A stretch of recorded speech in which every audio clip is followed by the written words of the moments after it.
இப்போது நீங்கள் ஆவலோடு எதிர்பார்த்து கொண்டிருந்த விஜய் டிவி புகழ் மனிதநேய மாண்பாளர் நமது பாலா உங்களுக்காக தனது சிறப்பான தோன்றலை இங்கே நிகழ்த்துவார்.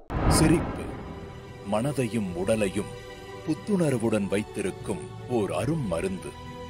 மற்றவர்களை கவலை மறந்து சிரிக்க வைப்பது அவ்வளவு எளிய காரியம் அல்ல. அது ஒரு பெரும் கலை. மக்களை சிரிக்க வைப்பதையே பேரானந்தமாய் கொள்கின்றனர் இக்கலைஞர்கள். இவ்வாறே இவரும் தன் நடிப்பாலும் பேச்சாலும் உடல் மொழியாலும் மற்றவர்களை மெய்மறக்கச் செய்கின்றார்.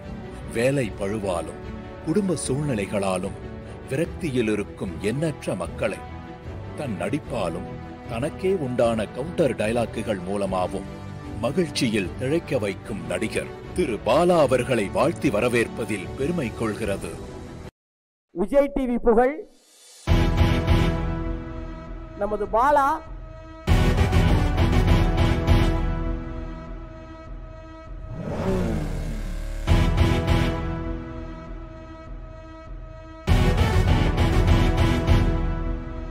இந்த வரா மாதிரி ஆளு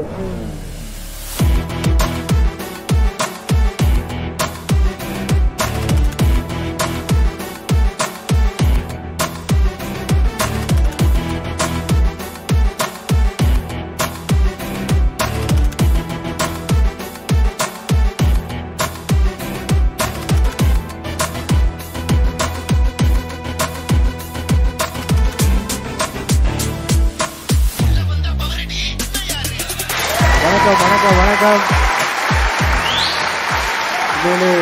ஹாய் வணக்கம் hi. I love you all. Thank you. நான் மட்டும் வரல, இங்கே வந்து இன்னொரு காமெடியன் வந்திருக்காரு. ஸோ ஒரிசாவிலேருந்து வந்திருக்கும் திரிசாவின் சித்தி பையன் விக்னேஷ் சிவா வந்திருக்காரு. ஒரு பெரிய கைத்தலை கொடுக்கலாம். இன்னொரு மைக் கொடுங்க. ஸோ உண்மையிலே ரொம்ப சந்தோஷம். இதனுடைய தணிகை அப்படிங்கிற ஒரு நிறுவனம் வந்து பார்த்திங்கன்னா வடச்சென்னையில் வந்து அவங்க வேறு லெவலில் பண்ணிகிட்டு இருக்காங்கன்னு சொன்னாங்க. ஸோ இங்கே பார்க்கும்போது தான் தெரியுது இவ்வளோ பெரிய விஷயங்கள் எல்லாருமே கூப்பிட்டு கௌரவிச்சிட்டு இருக்காங்க. இப்படி ஒரு நல்ல மனிதர்கள் நல்ல உள்ளங்கள் கலந்துக்கிற ஷோவில் எங்களை கலந்துக்கிறதுக்கு வாய்ப்பளித்த இங்கே இருக்கிற நல்ல உள்ளங்கள் எல்லாருக்கும் ரொம்ப ரொம்ப நன்றி. தேங்க்யூ. Love you all. எல்லாம் எப்படி இருக்கீங்க? நல்லா இருக்கீங்களா? சூப்பர்.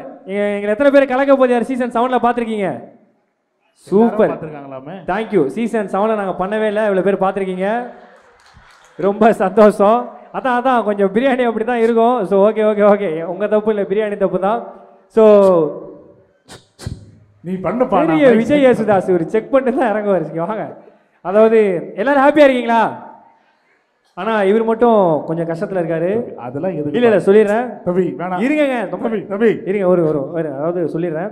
ஏன்னா 11 வருஷமாக ஒரு பொண்ணை லவ் பண்ணிட்டு இருந்தாரு. அந்த பொண்ணை கல்யாணம் பண்ணி தாலி கட்ட போகிற நேரத்தில் போன புதன்கிழமை பொண்ணு வீட்டிலேருந்து 3 பேர் பிரச்சனை பண்ணி அந்த கல்யாணத்தை நிப்பாட்டிட்டாங்க. அந்த கல்யாணமே நின்னாலும் உங்கள் எல்லாரையும் பார்க்கணும் தான் வந்திருக்காரு. ஒரு பெரிய கைத்தலை கொடுங்க அவருக்காக. சூப்பர். யூட்டர்ன் பண்ணுறது சீக்கிரம் அப்படி நான் பார்த்து. ஆமாம், அந்த கல்யாணத்தை நிப்பாட்டின 3 பேர் வரை யாரும் இல்லை, அந்த பொண்ணோட புருஷர் 2 குழந்தைங்க. ஸோ அந்தளவுக்கு ஒரு நல்ல மனிதர் இவர். அக்கா எனக்கு ஒன்றும் புரியல, எதுக்கு இல்லை இப்படி சிரிக்கிறீங்கன்னு.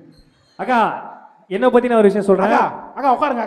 அக்கா இல்லை அவங்க வந்து ஹஸ்பண்டுக்கு சட்னி அரைச்சிட்டு தோசை ஊற்ற போகிறாங்கன்னு நினைக்கிறேன். அக்கா உட்காருங்கக்கா, ஃபுல்லாக அவசரம். ஓகே, அதாவது என்னை பற்றி ஒரு விஷயம் சொல்கிறேன். இங்கே இந்த விஷயத்தை இங்கே ஒரு நல்ல விஷயங்கள் நடக்கிறப்ப சொல்லலாம்னு நினைக்கிறேன்.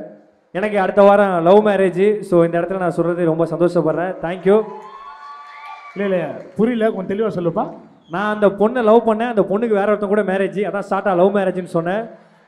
வாழ்க்கை அப்படி நம்ம அண்ணன் யூட்டர்ன் பண்ணுறது ஒன்றும் படிச்சுக்கிறாப்ல. ஐயோ அண்ணன் பாரு வேற லெவலில் இருக்காரு. ஸோ வரும்போதே வந்து பார்த்தீங்கன்னா ஒரு பாட்டி எங்கேன்னு வந்தாங்க. விக்கி சிவாவை பார்த்து தம்பி உங்களை டிவியில் பார்த்துருங்க அப்படின்னாங்க. இவரு ஹாப்பியாக எந்த டிவின்னு கேட்டார். பதிலுக்கு அவங்க ஜீ தமிழ் சொல்லுவதெல்லாம் உண்மையில் ஒரு பொண்ணை ஏமாற்றிட்டு உட்காந்துருந்தியாப்பா, நல்லா பண்ணீங்க அப்படின்னு சொன்னாங்க. அந்த பாட்டி என் முன்னாடியே சேர் போட்டு உட்காந்துருக்கு பாரு. சூப்பர்.